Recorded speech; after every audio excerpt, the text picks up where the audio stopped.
The Republicans seem to be having a slight image problem, too. A prominent GOP activist told Facebook friends that gorillas who escaped from the zoo in North Carolina were probably Michelle's ancestors. And an aide for Tennessee Senator Diane Black sent out this email from her office computer. Now, you'll notice that it's the pictures of all the presidents. Can you find President Obama? Oh, boy. So evil. It's awful. So here's the question. If you're trying to change your image, which I believe the GOP is trying to do, they're trying to find a new way to get out there and get more people in. How do you do it when, you know, a lot of folks, GOP has always sort of been like a slightly racist party? That's really, you know, that makes me, just being a Republican, okay, it's a sad thing that that's the image that this party has had. And things like that, which are disgusting and vile and racist and evil, do nothing more than undermine a general cause of bringing people together. And I don't, it's embarrassing. It's just flat out embarrassing that those emails come around. I'm sure people have gotten ones. There are Democrats, not just the Republican Party, there are plenty of Democrats. These two just got caught with their sheets down, you know what I'm saying? Yeah.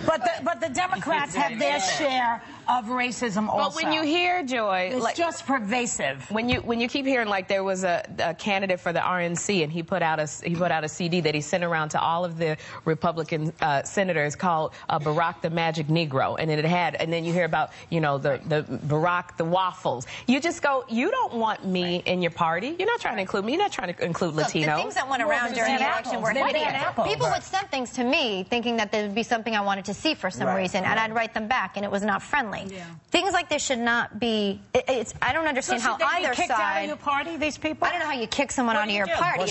It's your right to be in whatever political party you choose to be in. They should just be avoided at all costs and punished in some way. Let's ask the question, because one of the senator who this incident with the photograph, her aide, her aide sent this out. I want to make sure everybody understands that. But then the question becomes, do you fire her? Well, in this instance, I would, because when they asked her, you know, about it, she said not that she was sorry. She said she was sorry she sent the email out to the wrong people. So, you know, and I love it when you send this, when you send a racist email out to other friends who are also racist, it's all funny. But then when you get caught, it's, I didn't mean to offend anybody. That's right. You asked the question, should she be fired? I said yes. Indeed, she should. Yes. She should. But, you know, we've been talking, I mean, I don't know what to do about hatred and bigotry. You know, we've had in the last couple of weeks the assassination of the doctor who was doing abortions. We had We had the shooting of an officer outside a recruitment office. Who was anti-racist and anti-black. There is evil. There is bigotry, and I think you have to. You know, would you fire this girl? Yes. Would you say to the senator who compared Michelle Obama to the gorillas? He wasn't a senator. He was an activist. What do you girls say about the following? A lot of people are accusing a lot of these right-wing pundits on certain channels on television of fanning the flames of this type of thing.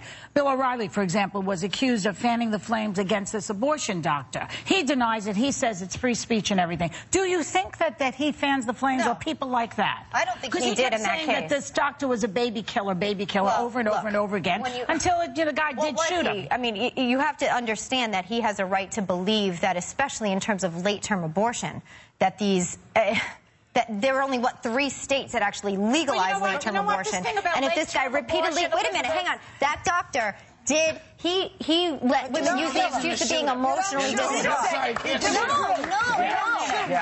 Look, please do not even put that up to my statement. There's no reason to shoot anybody. I am actually pro-life of all ages, okay? Not just those in the womb. All right.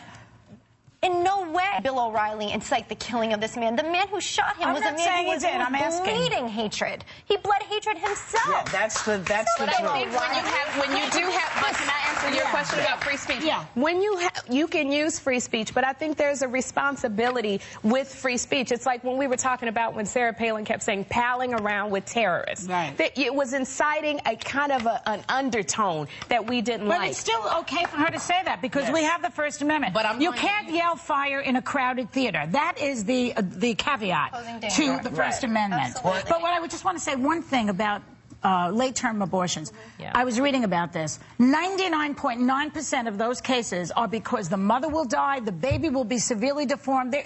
Women don't go in the 7th month and say, kill this baby. Look, that is so evil to say that about women who are so desperate and scared, and this doctor was helping them. Bill O'Reilly has a right to his opinion about the abortions that Dr. Tiller performed and the lives that were lost. Well, then you should read the research. Those babies weren't going to become pencils. They were going to become a human being. Was pointed out by Sherry.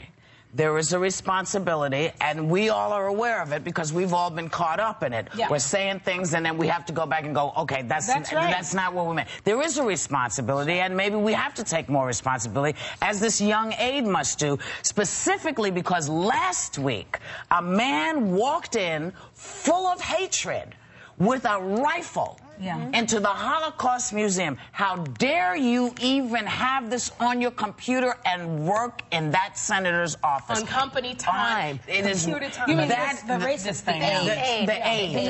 That's what I said. That's what I'm saying. I should be on her record for the rest of her. But I think people have to know that there's repercussions. Yes. If you're sending out these there's a repercussion. You're going to get fired. Now, speaking of repercussions, I am changing the topic because you had an interesting... Well, it wasn't that interesting. Yes, it was. But it was funny. Yes, it was. Back to Bill O'Reilly. I'm walking...